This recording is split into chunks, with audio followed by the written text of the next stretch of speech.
चलेगा। कहानी की शुरुआत होती है आर्थर बिशप नाम के एक आदमी से जो समुद्र किनारे अपनी बोट में रहता था। एक दिन वो सुबह उठा और कॉफी पीने के बाद बोट से बाहर निकला। तभी उसने बोट में लगे एक बॉम्ब को चालू कर दिया ताकि कोई उसकी बोट चुरा न सके। ये कौन सा तरीका है चोरी रोकने का? फिर वो अपनी बाइक पर एक रेस्टोरेंट में पहुंचा। वहाँ के सब लोग उसे पहले ही जानते थे और वेटर ने उसे समुद्र के पास वाली जगह पर बैठाया। तभी एक लड़की उसके सामने आकर बैठ गई और कहने लगी कि वो काफी समय से उसकी तलाश कर रही है। लड़की ने कहा कि उसका बॉस चाहता है कि बिशप 3 लोगों का खून करे, लेकिन लगना ऐसा चाहिए कि उनकी मौत सिर्फ एक हादसा था। वो जानती थी कि ये काम बिशप के लिए मुश्किल नहीं, क्योंकि वो इस खेल का पुराना खिलाड़ी है। लड़की ने उसे धमकी दी कि अगर उसने हाँ नहीं की तो वो पुलिस को खबर कर देगी। वो सबको खबर कर देगी कि बिशप जिंदा है, क्योंकि पिछली बार वो अपनी मौत का नाटक करके पुलिस से बच निकला था। तभी बिशप ने देखा कि इस लड़की के साथ कुछ और भी लोग हैं जो उसे ही देख रहे थे। अचानक उसने अपना फोन निकाल कर उस लड़की की तस्वीर ले ली।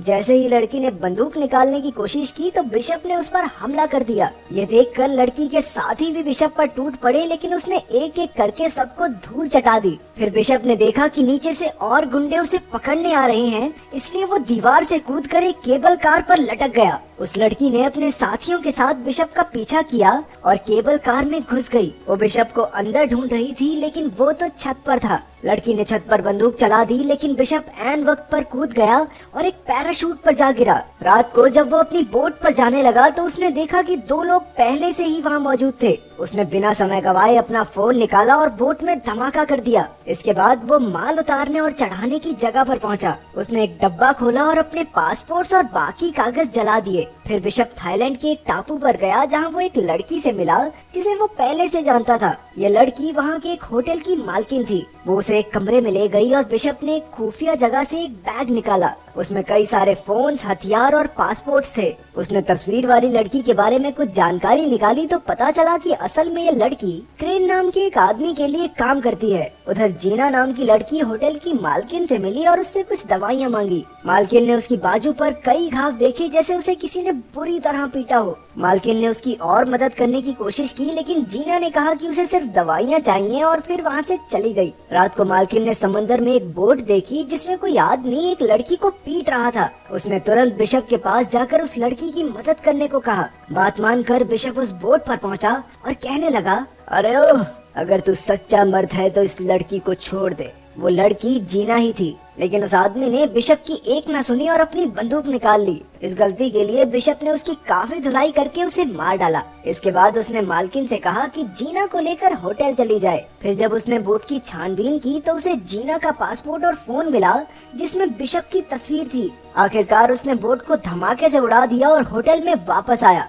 उसने जीना से पूछा कि उसकी तस्वीर जीना के फोन में क्या कर रही है। उसने जीना से साफ साफ पूछा कि क्या वो भी क्रेन के लिए काम करती है। जीना ने सहमी हुई आवाज में बताया कि क्रेन उसे धमका रहा है। अब तक जो हुआ वो क्रेन के प्लान का हिस्सा था ताकि जीना बिशप से मिल सके। जीना ने बताया, दरअसल मेरा काम तो सिर्फ इतना है कि मुझे तुमसे मिलकर एक नंबर पर कॉल करना है और फिर मेरा मिशन खत्म। बिशप ने पता लगाया कि जीना अनाथ बच्चों को पालती है जिनकी तस्करी हो रही थी। क्रेन ने जीना को धमकाकर कहा कि अगर वो उसकी बात नहीं मानेगी तो वो उसके बच्चों को मार डालेगा। बिशप ने देखा कि एक बोट टापू की ओर बढ़ रही है जिसमें बहुत से आदमी हैं जो टापू पर नजर रखे हुए थे। बिशप ने जीना से कहा, देखो, तुम्हें मेरे साथ दोस्ती बढ़ाने का नाटक करना होगा ताकि क्रेन को शक न हो। उसने ऐसा ही किया और बिशप ने इस सब में उसे घसीटने के लिए उससे माफी भी मांगी, लेकिन उसके पास इसके सिवा कोई रास्ता नहीं था। बिशप ने बताया कि उसे जानकर खुशी हुई कि वो अनाथ बच्चों को पालती है, क्योंकि वो खुद भी एक अनाथ था। बचपन में उसे और क्रेन को एक गैंगस्टर ने खरीदा था।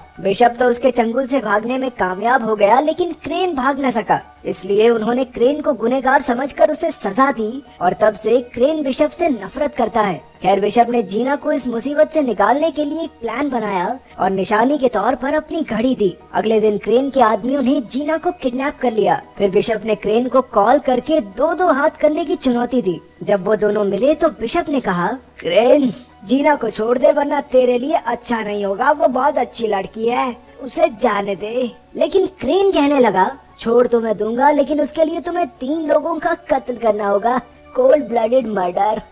इसमें पहला आदमी है अफ्रीका का एक गुंडा जो दुनिया की सबसे खतरनाक जेल में कैद है। फिर क्रेन ने उसे एक जीपीएस ट्रैकर निगलने को कहा ताकि काम पूरा होने पर उसके आदमी बिशप तक पहुंच सके। जब बिशप ने जीना के जिंदा होने का सबूत मांगा तो क्रेन ने कहा कि हर मिशन पूरा करने के बाद वो जीना से फोन पर बात कर सकता है और तीनों मिशन पूरे हो जाने के बाद जीना रिहा हो जाएगी। अब बिशप ने अपना काम शुरू कर दिया। उसे पता चला कि वो जेल समुद्र के बीचों बीच है जो शार्क से भरा हुआ था और जेल के चारों ओर 100 मीटर लंबे पहाड़ थे, इसलिए उस जेल में घुसना लगभग नामुमकिन था। इसके बाद बिशप ने कुछ गैंगस्टर्स की जानकारी निकाली और एक आदमी चुना जिसके चेहरे पर एक टैटू था। उसने उसी आदमी जैसा हुलिया बनाया और फिर मिशन के लिए जरूरी सामान खरीद लिया। अगले दिन जब वो सड़क पर घूम रहा था तो पुलिस ने उसे गैंगस्टर समझकर गिरफ्तार करके जेल में डाल दिया। जेल में उसने देखा कि उसका शिकार तो हर समय 4-5 लोग साथ लेकर चलता है। उसे एक साथी कैदी ने बताया कि इस आदमी का नाम क्रिल है और उसने लाइबेरिया देश के राष्ट्रपति का खून किया था। अब तक कई कैदी क्रिल को मारने की कोशिश कर चुके थे।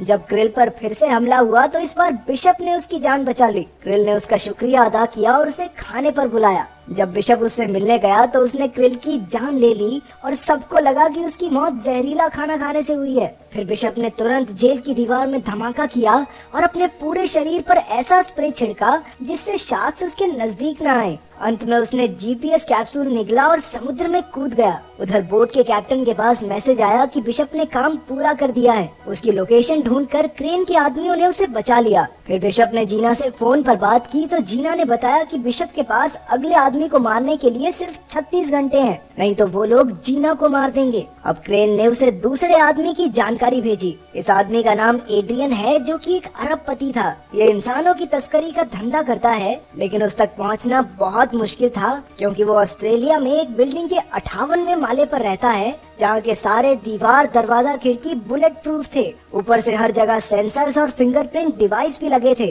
अब बिशप इस आदमी के नीचे का घर खरीदने पहुंचा। वहाँ उसने घर की चाबियां और नक्शे की हूबहू नकल उतार ली। फिर उसने कांच फोड़ने वाले बॉम्ब्स बनाए और साफ सफाई वाले आदमी का भेष बदल कर उस घर में घुस गया। घर की खिड़की से लटक कर वो एड्रियन के घर के स्विमिंग पूल तक पहुंचा और वहाँ बॉम्ब्स फिट कर दिए। जैसे ही एड्रियन उसमें नहाने आया, बिशप ने धमाका कर दिया और एड्रियन सीधा नीचे गिरकर मारा गया। अब फिर से जीना का कॉल आया, लेकिन इस बार उसने चालाकी से उस बोट का नंबर दिखा दिया जिसमें वो कैद थी। फिर बिशप हेलीकॉप्टर से उस बोट तक जीना को बचाने पहुंचा और कई गुंडों को मार गिराया, लेकिन अफसोस कुछ देर बाद वो पकड़ा गया। फिर क्रेन ने उसे आखिरी चेतावनी देते हुए कहा, इस बार तो माफ कर देता हूँ, लेकिन अगर फिर से ऐसा हुआ तो जीना बेचारी मारी जाएगी और उसकी मौत के जिम्मेदार होगे तुम। अब बिशप का आखिरी मिशन था अमेरिका में रहने वाले मैक्स को मारना। वो एक ऐसी बिल्डिंग में छिपा हुआ था जो पहाड़ के ऊपर बनी है और वहाँ सबमरीन्स का कारखाना था। इन सबमरीन्स में बड़ी बड़ी मिसाइल्स छिपाई गई थी। वहाँ खुफिया तरीके से किसी का भी अंदर आना या अंदर से बाहर जाना नामुमकिन था। जो भी वहाँ घुसने की कोशिश करता वो मौत के मुंह में जा गिरता। बिशप के पास इस काम को अंजाम देने के लिए 48 घंटे का वक्त था। उसे खबर मिली कि मैक्स ने एक हेलीकॉप्टर मंगवाया है, इसलिए उसने हेलीकॉप्टर के नीचे छुपकर मैक्स तक पहुंचने का प्लान बनाया। जब उसकी तरकीब कामयाब रही तो उसने बिल्डिंग के सारे कैमरा जाम कर दिए। चारों ओर हड़कंप मच गया और गार्ड्स मैक्स को एक खास कमरे में ले जाने लगे। तभी बिशप ने लिफ्ट में धमाका कर दिया, लेकिन किसी तरह मैक्स खास कमरे तक पहुंच गया। हालांकि अपना हीरो तो पहले से ही वहाँ मौजूद था। अब वो मैक्स के साथ मिल गया और मैक्स को मारने का नाटक किया ताकि क्रेन को चकमा दिया जा सके। उसका प्लान था कि जब क्रेन के आदमी मैक्स की लाश ढूंढने आएंगे तो क्रेन बोट में अकेला होगा और उस समय उसे खत्म करना कोई बड़ी बात नहीं। उन्होंने प्लान के मुताबिक मैक्स की मौत का नाटक किया और जैसे ही वहाँ धमाका हुआ, बिशप उसे समंदर से बचाकर एक टापू पर ले आया। फिर बिशप ने क्रेन को कॉल करके कहा, अबे ओ जीना को छोड़ दे। लेकिन क्रेन ने पहले मैक्स की लाश देखने की मांग की। बिशप ने बताया कि लाश उसकी सबमरीन में पड़ी है। इसके बाद क्रेन ने सबमरीन पर मैक्स की लाश देखने के लिए अपने आदमी भेजे। बिशप ने भी उनके लिए हर जगह बॉम्ब्स लगाकर तैयारी कर रखी थी। जैसे ही उसके आदमी वहां पहुंचे, बिशप ने उन्हें गोलियों से भून दिया। उधर क्रेन ने ये सब अपने कैमरा से देख लिया। इसके बाद बिशप क्रेन की बोट पर पहुंचा और सारे गार्ड्स को मार डाला। इसी बीच जीना को भी गोली लग गई। वहीं क्रेन ने बोट में लगे बॉम्ब को एक्टिवेट कर दिया। बिशप ने जल्दी से जीना को छुड़ाया और उसे एक ऐसे डब्बे में पहुंचा दिया जो धमाका होने से पहले ही बोट से अलग हो गया। अब बिशप और क्रेन की जबरदस्त लड़ाई शुरू हो गई। उसने क्रेन को जंजीर से बांध दिया और तभी बोट में धमाका हो गया। जीना तो बच निकली, वहीं मैक्स के आदमियों ने बोट का मलबा बाहर निकाला। कुछ समय बाद जीना अपने बच्चों के साथ थी और उसने देखा कि बिशप उसकी आंखों के